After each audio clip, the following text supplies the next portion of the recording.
verset 33. Nous nous tenons debout pour honorer la parole. Matthieu chapitre 6, verset 33. Matthieu 6, verset 33.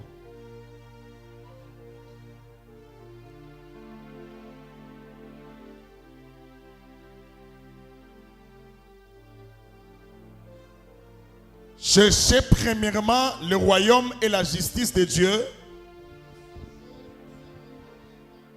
et toutes ces choses vous seront données par-dessus. Amen. Cherchez premièrement le royaume des cieux, et toutes ces choses vous seront données par-dessus. En d'autres termes, vous seront données en plus. En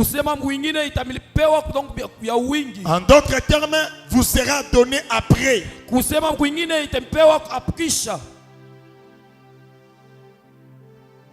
Il y a 4 raisons qui m'ont poussé à prêcher sur le royaume de Dieu. 4 raisons qui m'ont poussé à prêcher sur le royaume de Dieu. La première raison, c'est parce que le royaume de Dieu est la priorité de Dieu pour le croyant. La priorité de Dieu, ce n'est pas d'abord les maisons, ce n'est pas d'abord l'argent, ce n'est pas d'abord le mariage, ce n'est pas d'abord le voyage, ce n'est pas d'abord les choses de ce monde. Mais la priorité de Dieu, c'est le royaume. Et la deuxième raison qui m'a poussé à prêcher sur le royaume de Dieu, le royaume de Dieu, c'est quelque chose dont Jésus est mort. Il a sacrifié sa vie. Il a donné sa vie. Il a accepté la souffrance. Il a accepté l'humiliation pour peupler le royaume de Dieu. Jésus est mort pour peupler son royaume.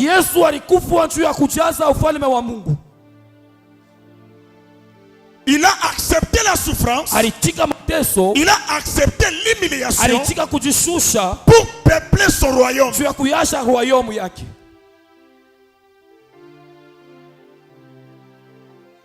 La troisième raison,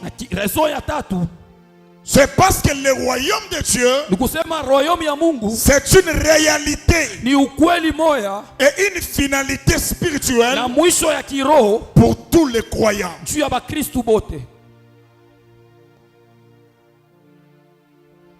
Le royaume de Dieu, c'est une finalité. Et le royaume de Dieu, c'est une réalité. Quand Jésus prêchait sur le royaume, c'est parce que le royaume était une réalité. Pas seulement une réalité, mais c'était aussi une finalité. Notre terminus, c'est le royaume.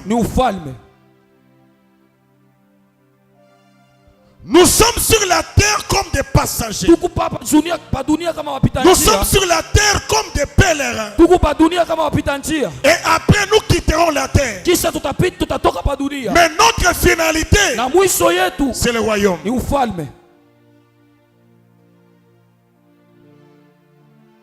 Tu peux tout faire. Tu peux construire. Tu peux voyager. Tu peux faire tout faire dans ce monde. Mais la finalité, c'est le royaume.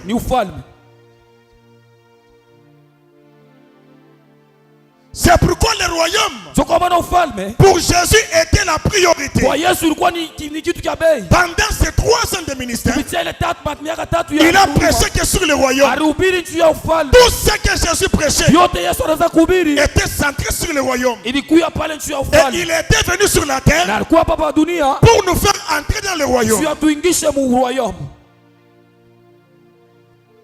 La quatrième raison, c'est parce que le royaume, c'est le repos de tous les chrétiens.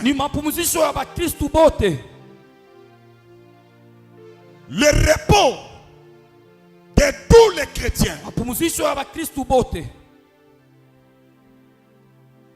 Sur la terre, il n'y a pas le repos. Hein? Sur la terre, il y a des problèmes sur problèmes. Tu finis un problème, un autre problème s'élève. La maladie termine, une autre maladie s'élève. Sur la terre, il y a la souffrance. Sur la terre, il y a des tourments. Mais le repos de Dieu nous est réservé dans son royaume.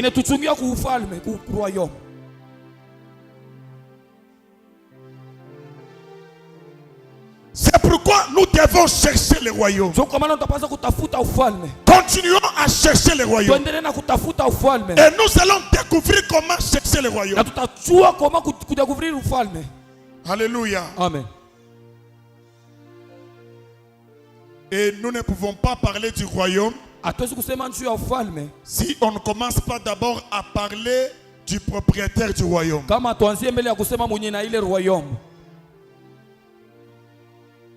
Le propriétaire d'un royaume,